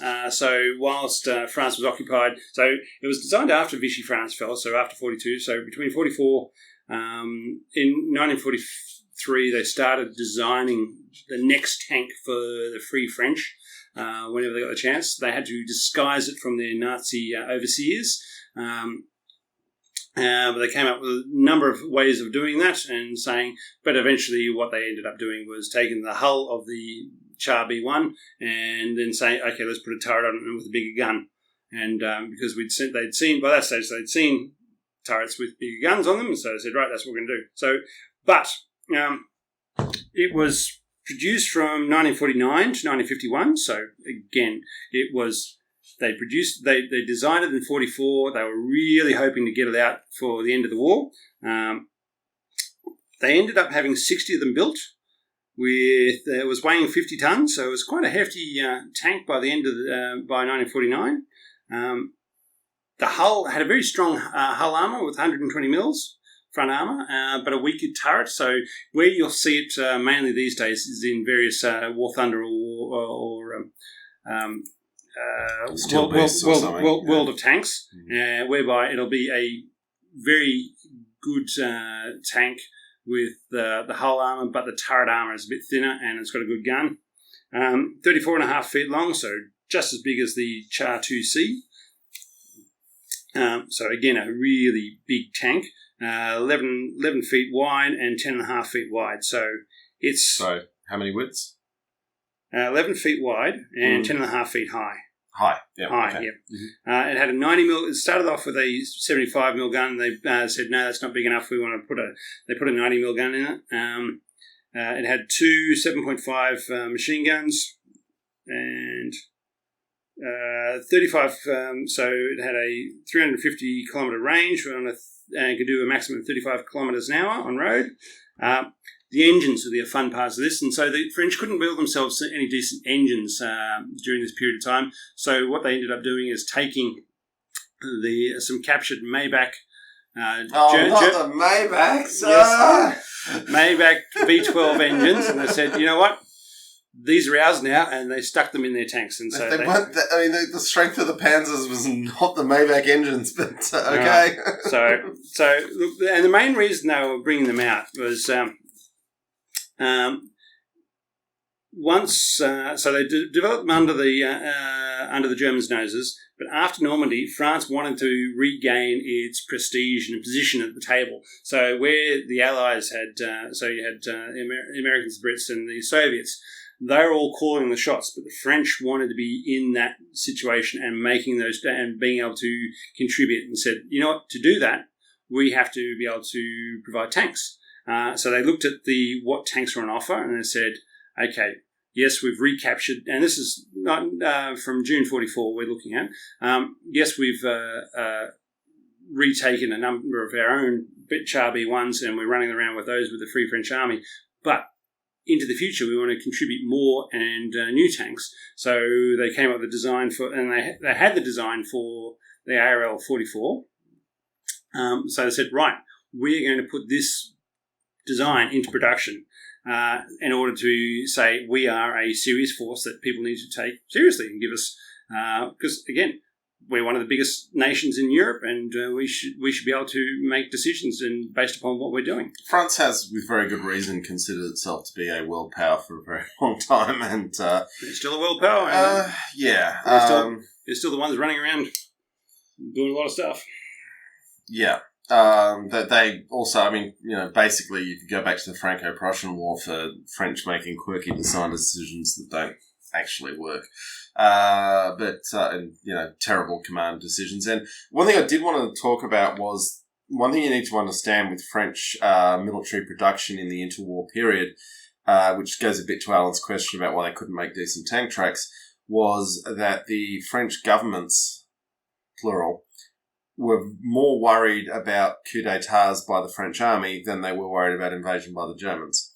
And if you look back through a little bit of French history, you'll see that this is not a trivial concern. No. So their decisions for how they managed conscription, how they managed troop training, how they managed all of their army. What they were doing with all the Germans in the Foreign Legion. Yeah.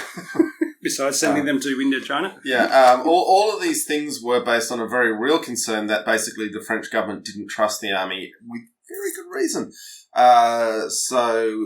That's something to bear in mind, trying to understand why they made some weird decisions. Just remember, sometimes. It was the French military that surrendered in June 40, not the French government. Or have I got that the wrong way around? No, I think you're right. And then Pétain was willing to form a German puppet government. And the politics of May and June 1940. A lot of exciting things happened all at the same time. Yeah, there was. As happens when your country's collapsing. But there was the controversy was there was the generals who surrendered France, not the actual government of the day. Look. So, from November 44, the decision was made. We're going to build these ARL tanks, ARL 44s. It was hoped to have 50 tanks per month from May of 45 in the production line for the French factories. It was always seen as a transitional tank, but of course, in May of 45, something happened that meant that why bother doing all this work for a tank that's not actually needed anymore? Because the war ended in Europe, I should say. Yeah, and it's one thing that doesn't get talked about a lot is the way Germany dealt with its conquered territories. So one thing they could have done would have been to say, hey, France is a vital, enormous economy and we're in control of it now. Let's keep it full of resources and productive and be part of an expanded Reich.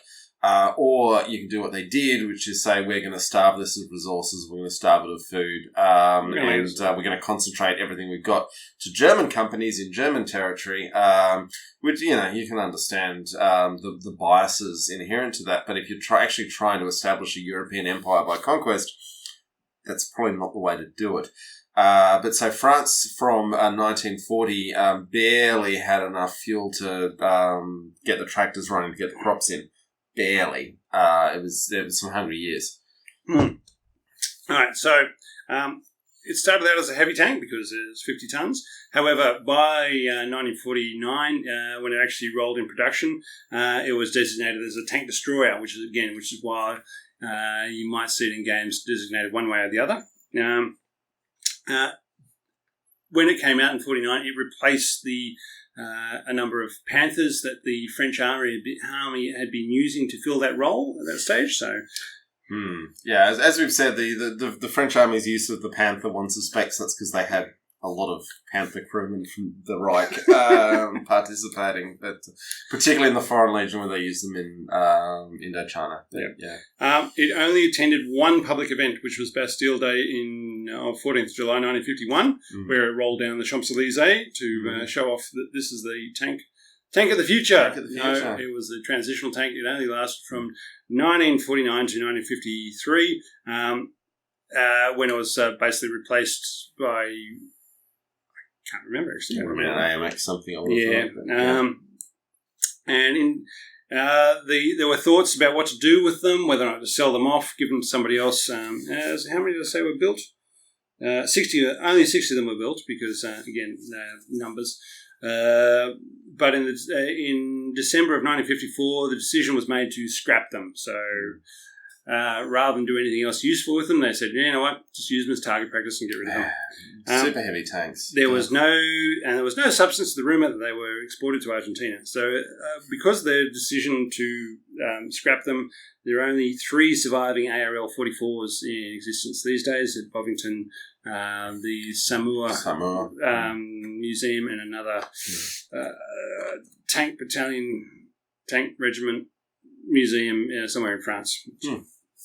Yeah, so it's only the only 3 around. So that was the ARL 44, which again really was the successor to the Char B1.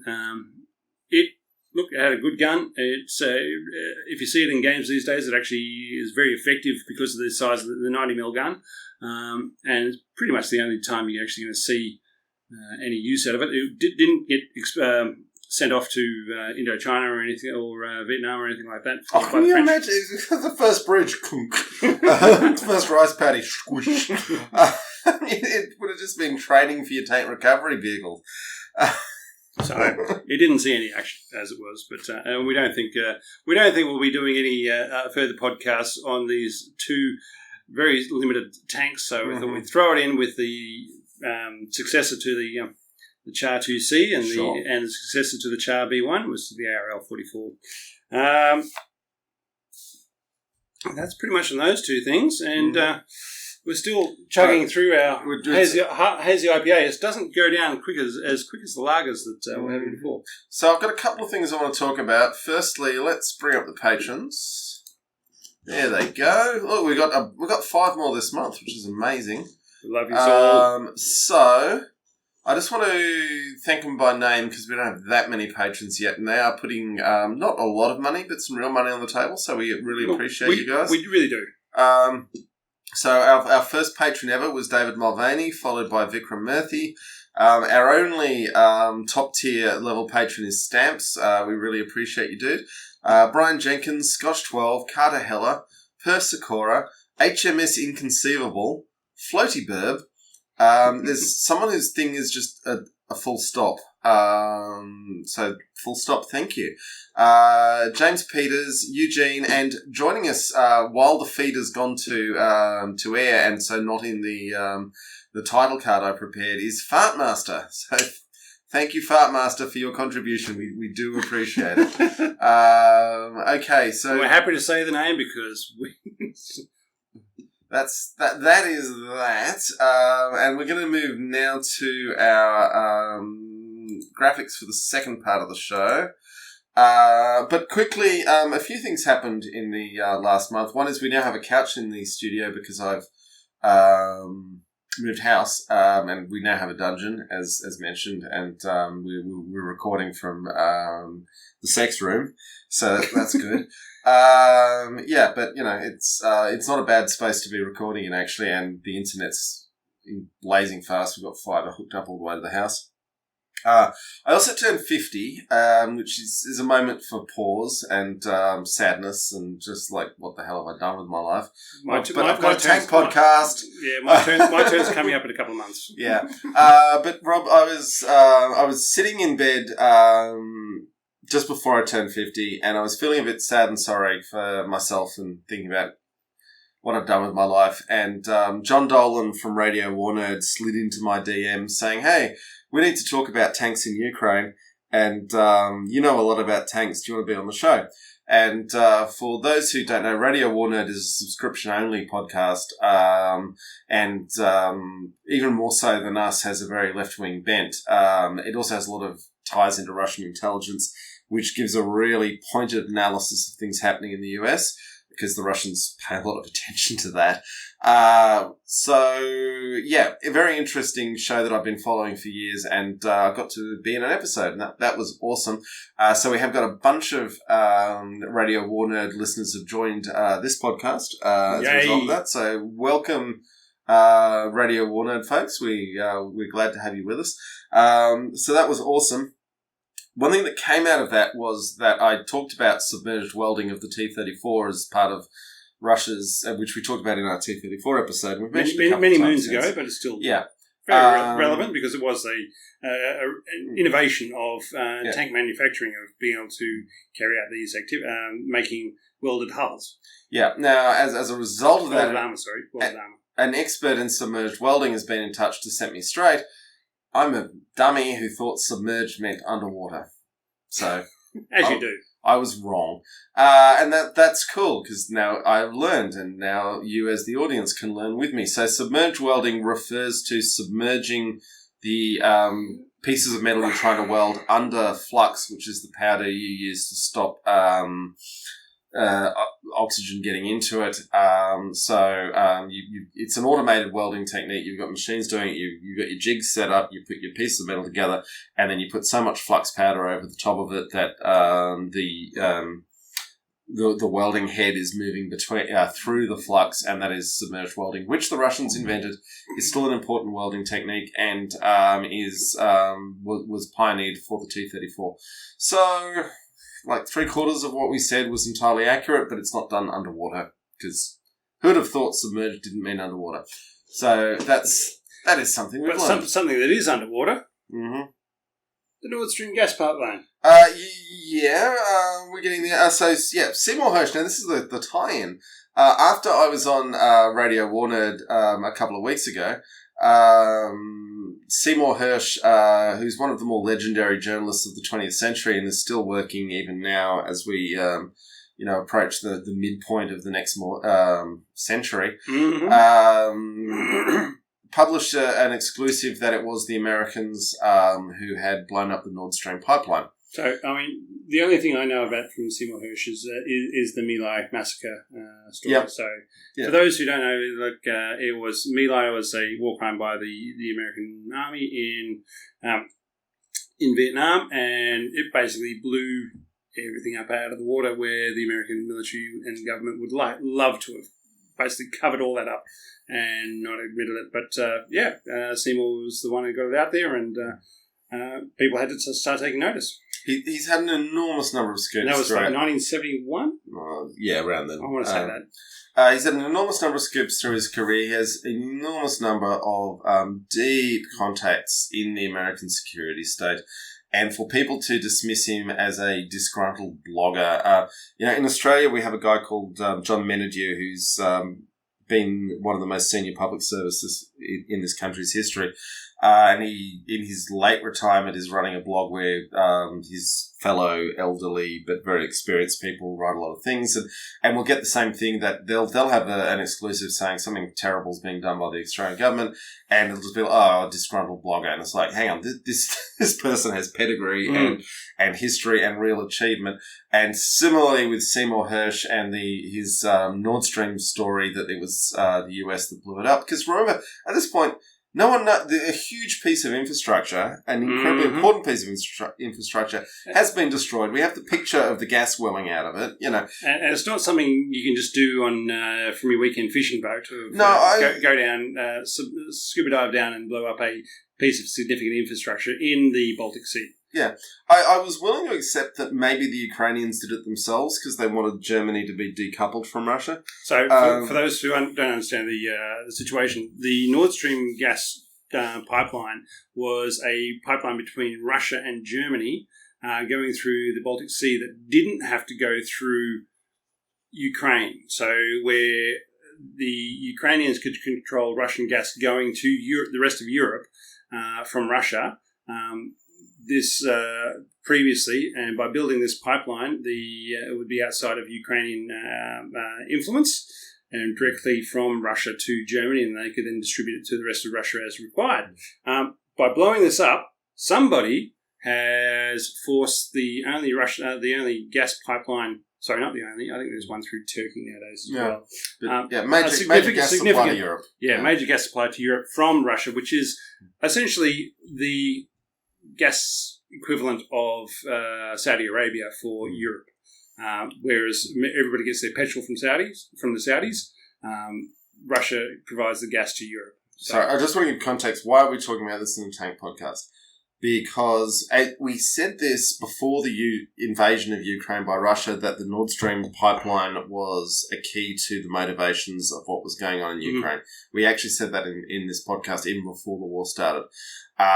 So it's super important. And why I'm particularly mentioning it, and totally just get on Seymour Hersh's Substack where he's published this and have a read of what he has to say, noting he has a pedigree of getting these stories and being proven right despite being dismissed at the time as a crazy crank, and we don't like his sources and all that stuff. This is Seymour Hersh. He's been proven right every time, okay? So don't take the dismissals of him at face value, because everyone has to dismiss him. The American establishment can't just admit, oh yeah, we totally committed an act of war against Germany. The German establishment can't admit, oh, the Americans committed an act of war on us. No one can admit the truth. It's slightly terrifying. But here's the thing. I was on Radio War Nerd about 3 weeks ago. 2 weeks after that, they had Seymour Hersh as the guest talking about this. So our Little Tiny Tank podcast is slightly in the same frame as these enormous issues. So I wanted to talk about that, and thank you for putting up with us on that. Thank you very much, because we ramble, we wander, we go along all sorts of different places. But yes, it is a significant event, and as we said, we did mention that way back in 2021, I'm assuming. Must have been. Yeah, must have been. So we talked about it then of what's going on. And look, the pipeline actually being blown up underwater did only happen last year, so it wasn't. So it was. There are a number of factors and things happening at this stage. Now, John has just poured our first beer from the beer tube. The French beer. The French beer. And as Tasman said, it is indeed... Oh, I'm going the wrong way. It is the Saint Etienne beer, premium lager from... Also a green bottle, so if you hold it up over the green bits of the screen, just wait till it comes back to the next one. Anyway, Because this is the one French beer I could actually get hold of. Yes. Because it is sold at Aldi as an Aldi product. Weirdly, if you hold it in front of your shirt, it seems to display mostly correctly. There we go. So it's sold in Aldi, which is every thinking person's favourite supermarket in Australia. God, yeah. Simply because it's like 50% cheaper than the other supermarkets, and the quality's okay. Yeah, I still love their process of getting things in, of saying, "Yep, find what sells on the market, go to that supplier and say, we'll sell your product. We'll sell your product in our store, but we want you to make your own." Another version only for Aldi, which it's exactly the same. but we're just going to call it something like Saint Etienne, and we're going to stock that as well. And then after 6 months later, they drop the major brand beer or whatever the actual thing is and only sell the Aldi version of it, having convinced the supplier to provide it. It's So Saint Etienne is one of the cheaper lagers available pretty much in Australia. And you $9 for a 6-pack. You buy it at Aldi, and normally it's a really solid lager, and I would say as someone who's spent, I don't know, maybe 3 months of my life in France, I've always actually really enjoyed French beers. It's hard to get French beers in Australia. I'm assuming there are no logistical agreements between Australian brewers and French brewers, unlike the Heinekens and the Dutch and and the Japanese companies. Yeah, the interesting thing when I went to buy this was that all the American beers had in the fridge had sold out, obviously for Super Bowl. Superb Owl. No, you get the Superb Owl, yes. Yeah, you get sued if you say the other word. So God help us. So for those who don't know, we're sorry. The Superb Owl is a Canberra resident bird. That's a powerful owl. No, Superb Owl. Right. Maybe I'm thinking of the Superb Booby. Yeah. Anyway, so we call that game of football. Superb Frigate. Superb Frigate. We call that game Magnificent Frigate and Superb Frigate. We call that game of football the Superb Owl to not be sued, along with everyone else, and also just to mock people who would sue people for calling a thing what it is. Anyway, so all the American beer was gone, but there was in various places. So Saint Etienne is usually quite a good lager that I would happily drink. My dad tends to keep it in the fridge for when I go around there on a Sunday night. I like it. Just as a lager, it's not the most interesting beer in the world. I just like drinking it, which is kind of important. This batch has green apple flavors. Which means they didn't bring it back up to temperature because lager yeasts need to be brewed at low temperatures. And then you do what's called the diacetyl rest, where you bring it up to a higher temperature and the yeast eats all the diacetyl in it. This definitely still has diacetyl in it, which is a worrying lack of quality control for a major brewery that's shipping beer all over the world. Well, but it's not the worst thing in the world. I think it's brewed here in Australia for... Is it? Especially made for Aldi stores, Sergeant's Road, Minchinbury, New South Wales. They're making it locally. Okay. Used to be it was actually shipped over from France. But yeah. So made in France from local and imported ingredients. Best before, see next. Okay, so what are they doing? So it says made in France from local and imported ingredients, especially made for Aldi stores. So the store. Okay, the headquarters in Aldi Australia is Minchinbury. Okay, so it is brought over. It is still it's made in France. Lagers it's a funny thing, and we actually the chieftain raised this when we were drinking with him in Cairns, where he said actually lagers are harder to make than ales, and I was like, you are right, you know what you're talking about. Lagers are hard to make. You need to brew them over longer periods of time at lower temperatures, and then to not have the green apple taste that's in these bottles and is not usually in this beer. You need to raise the temperature for a few days, and the yeast gets maybe the Dixon Aldi, or where does your dad shop? Majura Park, I think. Oh, there you go. Maybe the Majura Park Aldi is better than the Jamison Aldi for which beer? No, I think a very big tank has not been treated quite the right way, and quality control is an important part of the brewing process. Yes, but there we go. Okay, so that's Saint Etienne. Usually a good lager. Saint Etienne is where the Australian rugby team will be based at this year's Rugby World Cup, just outside of Lyon. So, yes. For those who want to know about what's happening later on in the year. Okay. Rob, what's happening in Ukraine? Well, the battle for Bakhmut is still ongoing. The Russians have pulled back from the road to Shavasdar. Shavasdar, something like that. They consolidated their hold around Soledar. I'm getting all these names wrong, but Solidar's fair. Shavas Yar, I think is the Russians are basically trying to encircle Bakhmut, but the Ukrainians are continuing to provide to support it, and they have been knocked back quite a number of things. Both sides have taken enormous losses for a town that has no strategic value whatsoever. But for the Russians, it's now become the talismanic point. It really has. It really has. The big thing is the Wagner Group has no longer getting Russian prisoners to resupply their ranks, and is no longer getting support or ammunition from the regular Russian army. Supposedly, I'm taking all this off what I see on the internet, so who knows what that's like. But my mate Dennis says those are the things that are happening, and he looks into it a lot more than I do, because he's affected by a lot more than I am. So, but I watch him, and he says, yep, the Wagner Group Telegram is saying they're no longer getting ammunition from the Russian army, so they can't prosecute the attack on Bakhmut as successfully. And so, I think one thing that is little understood, and I don't understand it, so I'll join the queue, is that there appears to be a civil war going on in Russia right now. Oh yeah, the number of people who are being falling out of windows.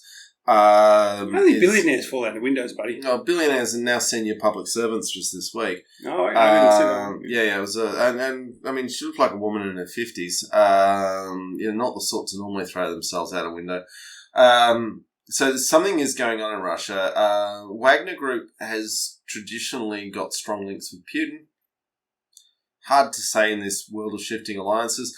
You could almost wonder if the whole war was actually Putin trying to show that the Russian army was ineffective and that his own private buddies in Wagner were the way of the future for, because the Russian army obviously consumes a lot of money and has its own agendas that aren't Putin's. I just don't know. No one knows outside of a very small number of people in Russia, and they're not telling. But there's definitely a huge conflict happening internally in Russia about this whole war. With 3 days to go to the anniversary of the invasion? Yeah, well, at this time of recording, which is the Sunday, the 19th of we didn't say it was February. What didn't say what episode? Yeah, the intro was a bit sketchy. Yeah, I blame that on the YouTube. It was distracting. It was very distracting. It was big and long and hard and filled. Anyway, yes, other activities by the Russians, they were trying to take Volodar across a number of fields, and in the last month they've been doing this. They've had basically lost about 30 or 40 tanks and armored personnel carriers as they're heading. So Volodar's further southwest from Bakhmut. It's down north of Melitopol. Melitopol, yeah. Yep. Basically, they've lost a lot of stuff down there, basically trying to cross some open fields, and the Ukrainian artillery is just saying, you guys are going down. They've even taken out a helicopter, the artillery. So, yeah, it's there's not a lot happening that way. Look, there are still discussions about how many tanks are going to the Ukrainian forces, whether Leopard 1s, Leopard 2s, who they're coming from, when they're going to get there. The Challenger 2s, the Abrams, we haven't seen, none of those tanks have turned up yet. So for those who want to know, in February 2023, none of those tanks have turned up yet, so it's still no activity in that regard. And all the discussions about what planes might be sent across. There's some Polish Soviet planes, I think they're MiG-29s or something like that, they're going to send across. But again, nothing has actually turned up. And anything Soviet build is useful. It appears that the talk of Western tanks is about sending new builds over so that the German and American companies get new contracts. Being able to sell to the Saudis is not a bad thing. Yeah. Because they're just looking. Realistically, they're looking at the cashed up Gulf states to who can we sell what tanks to is competing. Yeah. That's the competition you want to. The world of future tank sales is the real motivator. Yeah, it is. I mean, Ukraine is a marketing. Sorry, this is my idea right now. That Ukraine is a marketing exercise for future tank sales to Gulf states with lots of cash. Well, I mean, not just the Gulf states. I mean, you've got countries like Australia that, we'll buy a bunch of We tanks. should be a Gulf state with the amount of gas we produce for the rest of the world. We're the second highest fossil fuel gas producers in the world. Yeah, we act like it too. But yeah, rather than the money going to the government and the people of Australia, it goes to certain shareholders. Yeah. Well, what's the point of wealth if it can't be given to powerful people? Yeah, exactly. All right, I think are we at the end? I can't think of anything. Oh, look, Ukraine is obviously a difficult situation. Whether or not there's suspected the suspected Russian offensive hasn't happened. It may happen on the anniversary of the invasion, in which case next month we'll have a lot more to talk about. But realistically, there hasn't been the concentration of forces, of useful forces built up, any sort of information about those happening around in Belarus or the breakaway republics of Donbass and Luhansk.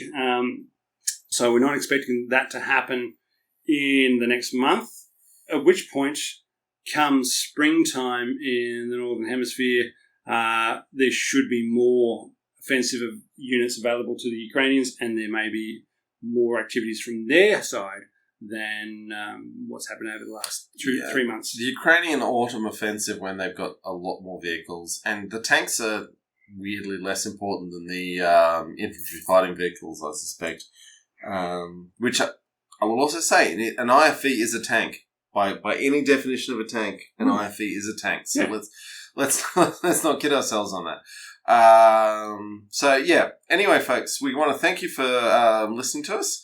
Hanging around for such a long time. It's been a couple of hours we've done this one. So, cheers to that. Cheers to that. And buy your PZ38T model kits and follow us on Twitter and Facebook and obviously on YouTube and what have you. But we will be back in your faces in a month's time. Next month. Yeah. Some stage. Awesome. Take care all. See you, Love folks. yous.